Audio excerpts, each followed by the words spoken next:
weekend he wins Moto 1. Rockstar Energy Husqvarna's RJ Hampshire. What's up, RJ? How are you, man? Not too bad, man. Just hanging out at the house.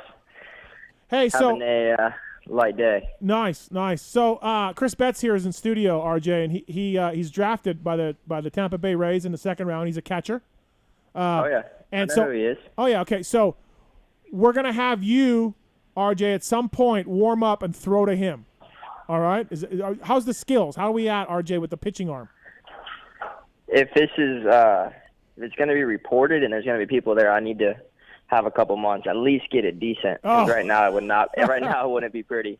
What did the velo say for you at your peak, RJ? What were you at? What do you mean? Like speed? Yeah, speed. I mean, I was mid-80s. Mm-hmm. You know, Steve, you wouldn't see that.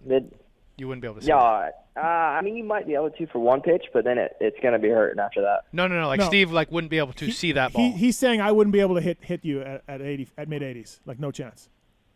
Oh, I don't. I mean, I heard you threw like, what was it, 45 or something whenever you threw it? 36. I had a torn rotator cuff. All right, so let me just go with that.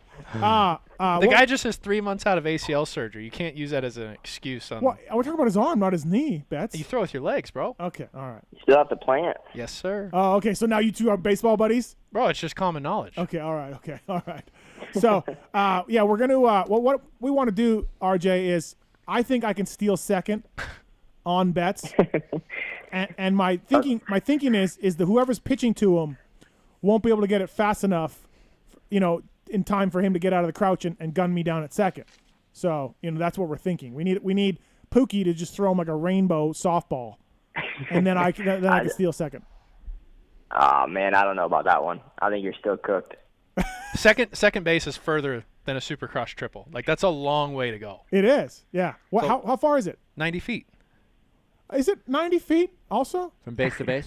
From first to second? I knew first to second, second to third, and third to... It's the same to each base. I know, but I didn't think from the... No, from home to second, it's like 124. That's what I'm talking about. No, I'm saying, do you realize you have to run... 90 feet. 90 feet. Yes.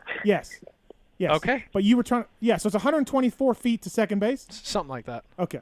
Yeah, I got that. No problem. What an idiot I am. What was your best pitch, RJ? What were you good at? Were you throwing sliders and stuff even then? No, I mean, honestly, I had a pretty good knuckle.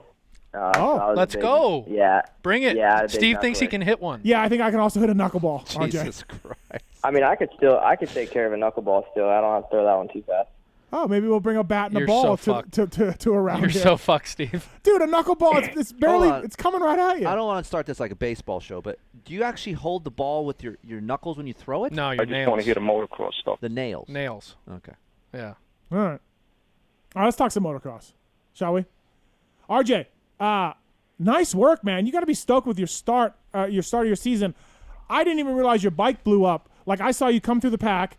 I'm like, oh, this is a good moto. Like, I saw at one point you're third or fourth overall, and I'm like, okay, like that's another good moto. And then I didn't even see the bike blow up. Damn it, because your first moto, RJ, was phenomenal. Just checking out. I loved it. It was great. Yeah, I appreciate that, but I mean, dude, we started the season off with a 3-2-1. I don't think that's a good point. Yeah. Anyone? yeah. I don't think if anyone even thought that was possible. I'd say even 2 months ago. I mean, dude, they would have looked at you kind of a little weird. So, man, dude, I was stoked on that. Happy with where I'm at. I know, dude, we busted our asses off. I mean, it wasn't off season, but pretty much a whole nother off season. Yeah. And I mean, dude, I was doing everything I could. I knew I was, in a good spot, but you don't know until you go racing. So, I kind of talked myself up quite a bit just to myself, just to try to get my confidence up. But, like I said, you don't know until you go racing. So, yeah, I was stoked on the first 3 motos. And then second moto, I made the wrong call on the tire choice. I went to paddle, and I should have stuck with, the knobby, and spun out of the gate, started dead last, crashed first turn, was down for 30 seconds. And, dude, I mean, I knew I had a shot. I'd still get on the box. Yeah. And then I seen on my pit board, I was up. I think I was like P6. Mm-hmm. Or no, if I would have went 1-6, I think I would have tied Dylan. Yeah. And then I got stuck. My good buddy Brandon ended up pulling me out there. Dude, it was funny though. How awesome is that? Yeah. That's cool. Yeah. Yeah, I mean, it didn't show the whole situation. Okay. So like I was coming into the line, and then I seen his bike was broke. Yeah. So I tried to hop out. Well, when I hopped out, I completely sunk, like quicksand. Uh-huh. So now, like, I know my bike isn't, we're not in top notch. It's not going to hang on too much longer. So I'm not going to rev the thing. Right. So I hop off right away. I don't even try to get out of it. And I'm, like, begging Brandon, like, because there's no one around at this point. So he could hear me. Right. And I'm like, please, dude, please, come help. And at first he, like, just kind of looked at me like, what do I do? And I'm like, dude, please. Like, I was, like, waving him, everything. It was so funny. You should have seen his face. But at the time, I'm like, hey, I need help right now. You're like, bro, your bike's done. You're done. I would help you. Like look at yourself right now. Like, there's 4 of us down in this corner. You're clearly not, getting back in this race.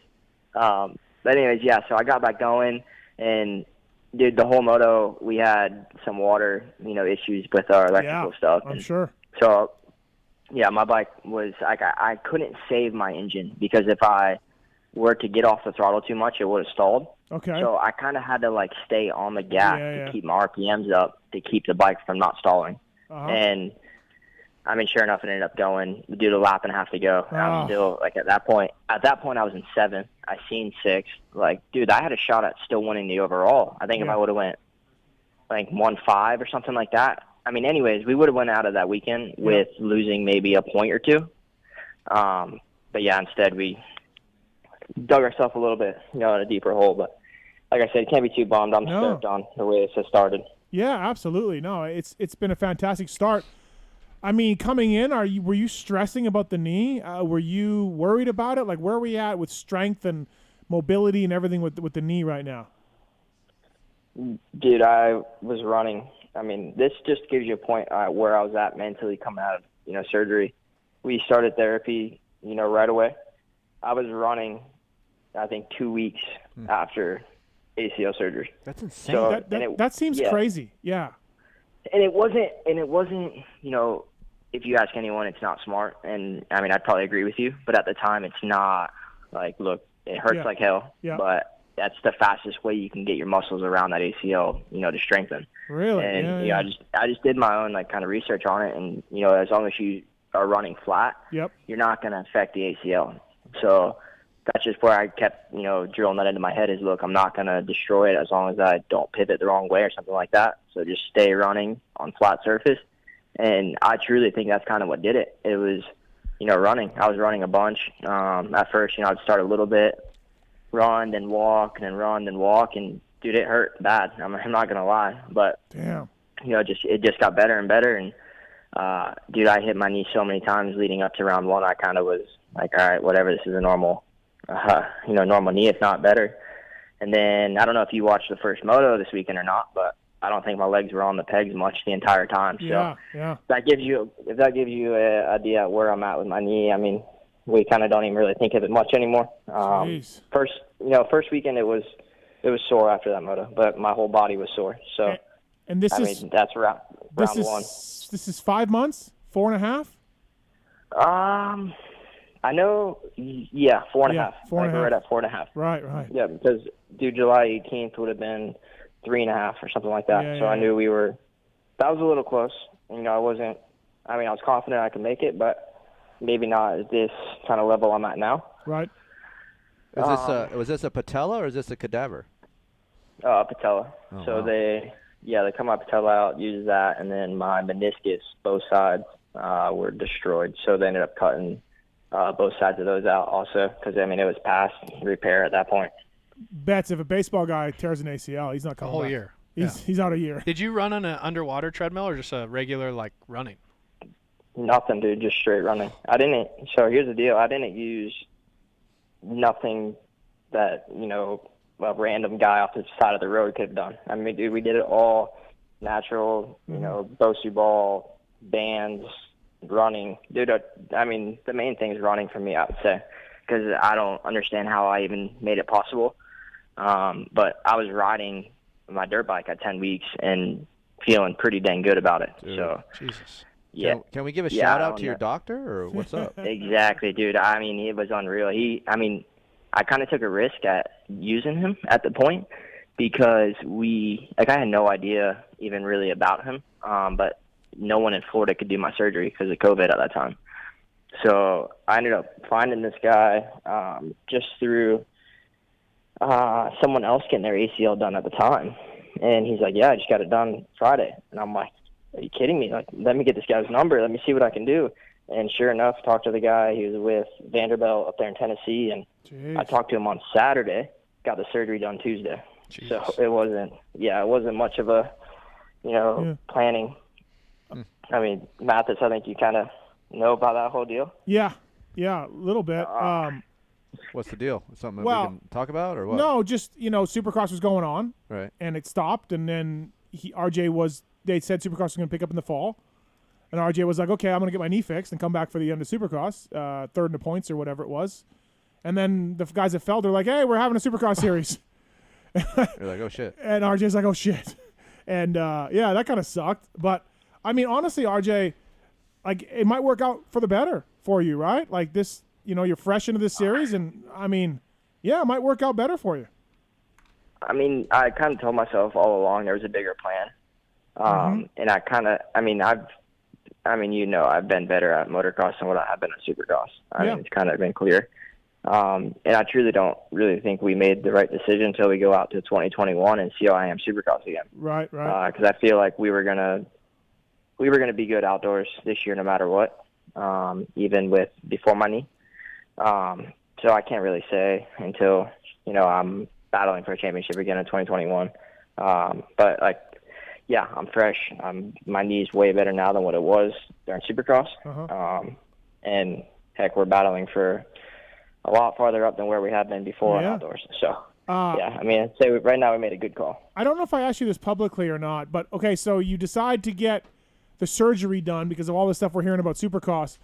How soon after the surgery do you hear that Supercross is on in Salt Lake City for 7 rounds? What was the timeline of that? So the week, or not even, it was like 2 days after. Okay. I heard there's a possibility. Yeah. And I'm like, dude, you guys are shot. No chance. Like, that ain't gonna happen. Yeah. So then I think 2 weeks after that, I have a press conference with Supercross, and it was the top 3. It was a Thursday night. I remember we have a press conference. Everything. The whole press conference is about Supercross starting up in September. Whole press conference. Yep. Then that night, I got a text where it's like, hey, here's the deal. We're going racing. I'm like, dude, come on. I just literally got off the conference with these guys. Yeah.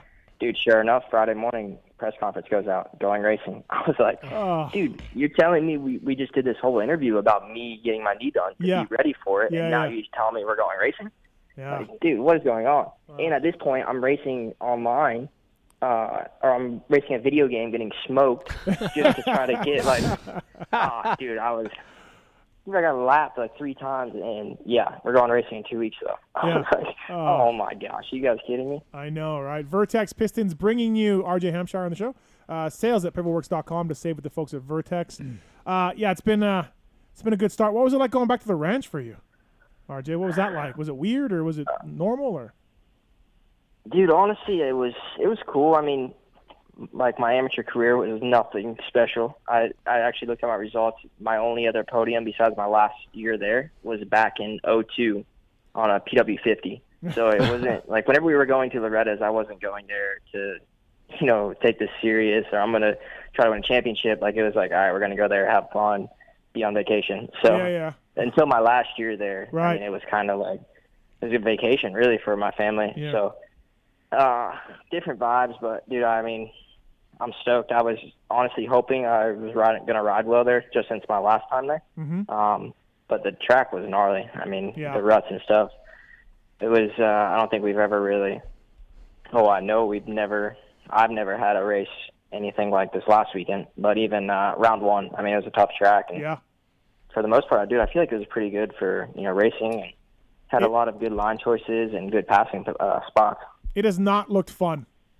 4 motos in. It was brutal. It has not looked fun at all for me, Yeah, no, it was brutal. I mean, even Zachary was saying after that round 1, like, dude, we were hurting. We had, some massage guy come, and, like, it hurt to touch, like, our legs. That's how bad, like, we were sore just from how gnarly it was. Yeah. People don't realize mud races, dude, they take so much out of you muscle-wise, physically, not so much cardio-wise, Yeah. because the bike is moving so much. It takes so much strength to race a motor race like Yep. that, especially when the dirt's real grabby. Yep. It's insane. 702-586-7857. You got a question for RJ Hampshire from Rockstar Energy Husky, brought to you by VertexPistons.com. How about Zacho, RJ, right now? Absolutely on fire. Man, he's crushing it, and Right? it's cool to see. Yeah. It's really cool to see. I mean, and Zacho kind of took me in when I first came over here, because if you look back, we have a very similar story going right now. Mm-hmm. Whenever he came to Husky, whenever he came to Alden, and I just know how hard that guy works and how good of a dude he is. And just to see the success he's having now at 30 years old or 31. I actually seen like Stu Baylor. I was giving him crap because Stu Baylor made a post where it was like, Right.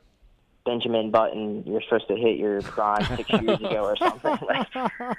But no, it's awesome. It's cool to see. And Yep. Zach and I spend a lot of time together, so I try to learn as much as I can off of him. And he's always willing to help, which is also cool to have someone like that around. By the way, too, I was said on our review pod when Zach's had those bike problems for the moto or for the practice, and he couldn't make practice. They put the tank on, the spare tank, with the fuel pump in it, and then it wouldn't start, and they took the tank off, Right. and then they put gas in it. Right. I said on the review show, like, how did they not notice there was no gas in it, right? It's panic mode. Well, I got a text from somebody in the team that said it wasn't gas, it was a plug that wasn't plugged in. Oh, okay. But Do you believe him? Sure, I don't know. Who knows? Whatever. Yeah. I'm just saying, like, But the let's team give says some, there was gas in it, and it was a plug that was the problem. and if there wasn't, they're trying to get shit handled. Yeah. I get it. Yeah. Right. Well, I've been there as a mechanic. Right. Yeah, it's a gnarly time. Yeah. It's not fun fire drills at all. So, I don't know what the weather is supposed to be this weekend, RJ, but let's hope we just have a nice weekend. Can we just hope that? Yeah. I don't want to have to make the choice on whether running a paddle or a knobby heading down to a line for a moto again. I'm over that stuff. Like, dude, it's tough. I thought the knobby would be the one to work. I know that scoop Yeah, thing that Troll no. runs is fantastic. Well, why is the scoop not good off the start, RJ? Yeah, It was so hard packed down there. I mean, dude, you seen me get blasted that first moto in that first turn from A-Mart. Well, his paddle is quite a bit different than ours. I mean, that thing's like a freaking boat motor. Oh, okay. So Yeah. when it hit that thing, it completely destroyed all of us. But I mean, and honestly, it wasn't a race to the first turn, the whole shot. It was a race to the puddle. Like, who could get to the puddle first? And I was literally, I was probably 2 feet or 2 foot shy of making it. Like, I had a really good start going. I thought I was gonna get it. And the entire time, like, I'm smiling, thinking, all right, we made it past the puddle, right. And then just got blasted. But that was with the knobby. So the knobby, that's where I should have been that second moto, and I wasn't. And I went to the paddle because it was raining again. Yeah. So I'm like, all right, we need to save this engine. Paddle's going to be the way to go, at least get me through the soft stuff. And, yeah, they didn't touch the start, so I spun right out of the gate. Then completely went blind going down the straightaway, and then just smoked someone, and that was the end of that one. Oh, jeez. And then it was like we were on a skating rink out there. Yeah. I mean, dude, they're in the Ten Commandments with a paddle on. Yeah. Oh man, it's a good point, dude, right? Unreal. Yep. It's so Yeah. greasy. Yeah. That's greasy over there. Yep. Wow. Percentage. RJ, there's another Loretta Lynn's champion here in the studio, by the way. I don't know if you know that, but there's a Loretta Lynn's champion, right? Kiefer. So, Yes. Yeah. So. Kiefer, yeah, I watched him. All right. I was one of the guys on the computer. Percentage-wise, we were talking about this before you got on the air. Percentage that your success this year, and let's face it, Supercross, even though you were hurt and you bailed out, you did really good. I felt like you rode better than you ever have, for me, like watching you. And then now we have this success so far in the outdoor series. So what percentage does this give credit to the machine and the program that you're on this year?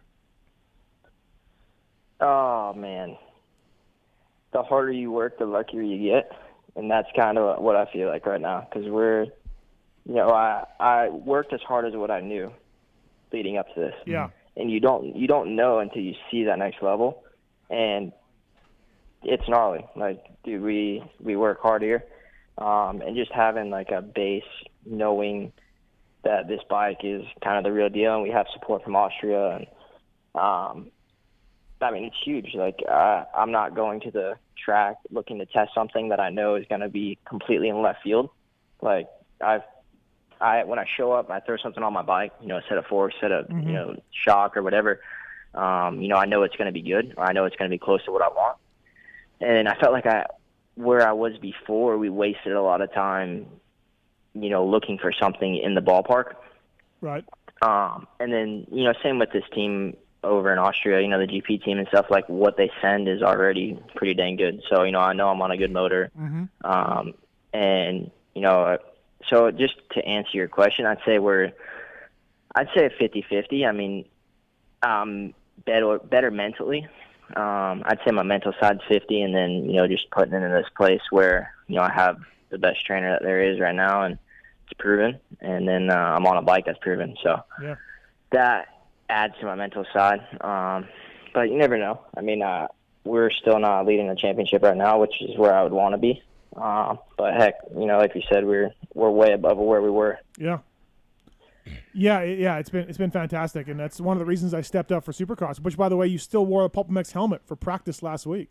Still supporting Pulp MX. It was first moto too. I'll give you that. Oh, it was first moto. Okay, yeah. Well, see? But the second moto, the helmet was trash, so we had to switch it. I just liked everything for all the things you said about starting a new program, getting away from sort of your old habits that you were getting into, new bike, new team, new trainer, all of that. I like all that stuff that you just mentioned for yourself, And it was it was time. I mean, I was a fifth place guy, and I don't want to be that guy. So I needed to make changes for my career. And for the most part, we're all good now. And I've left a couple of people even just this year, just recently, that I'm stoked on. I'm happy with where we're at, happy with people that I surround myself with, and definitely training with some of the best dudes right now. They're all champions, so that helps out a lot. Yeah, it's gonna be a good race to the finish, man, for sure. Yourself, Troll Train, J-Mart, Dylan. You guys have kind of started seeing early on that you guys are breaking away a little bit. Shane is in the mix, so it's gonna be a deep class, I think this summer. So. No, it'll be fun to battle. At least now I can say I'm battling up in the front and have some battles with J-Mart, because J-Mart and I kind of go back for a few years now. So it'll be cool to be up there with him. J-Mart doesn't like anybody. People forget how good RJ was in an amateur career, though. Even though he says he might not have did good at Loretta's. Well, the final year at Loretta's, RJ was on fire. I know, but I'm just like, our amateur RJ was really good. Like, this is... Yeah, and dude, and honestly, I took a big step backwards at the end of 2015 when I went through that whole straight rhythm thing, and it took me a while to get back to where I am, and I'm getting that confidence back now that I had years ago, and I know what I'm capable of, and that's where I feel like mentally, we're in a good spot, and still have a lot to prove, because I know pro-wise I haven't been that great, or not that great, but not where I should have been from the beginning. Yeah, I mean, you had a national win. That's awesome. You know what I mean? You've had some podiums, so it's been okay for you. You know what I mean? But yeah, this is a new level for you. Sure. And guess what, Steve? So what? RJ's home life is really good. Oh, okay. Oh, it's awesome. Yep. My daughter and my wife. It's completely changed a lot of things. So it's cool to have them be a part of this also. Well, good to see, man. Keep it up. Thanks for coming on the show tonight, man. Thank you. Good luck. We'll see you this weekend at Ironman. Yeah, thanks, RJ. Yeah, see ya. Appreciate it. See you guys. That's RJ Hampshire, Rockstar Energy Escobar, is brought to you by Vertex Racing. Also, RJ's team using WUSA for their wheel needs. So please check out WUSA. You can get Talon hubs. You can get kite hubs. I got a set of Edge wheels. Oh, you got the Edge ones. I'm testing some for Pulp. So that'll go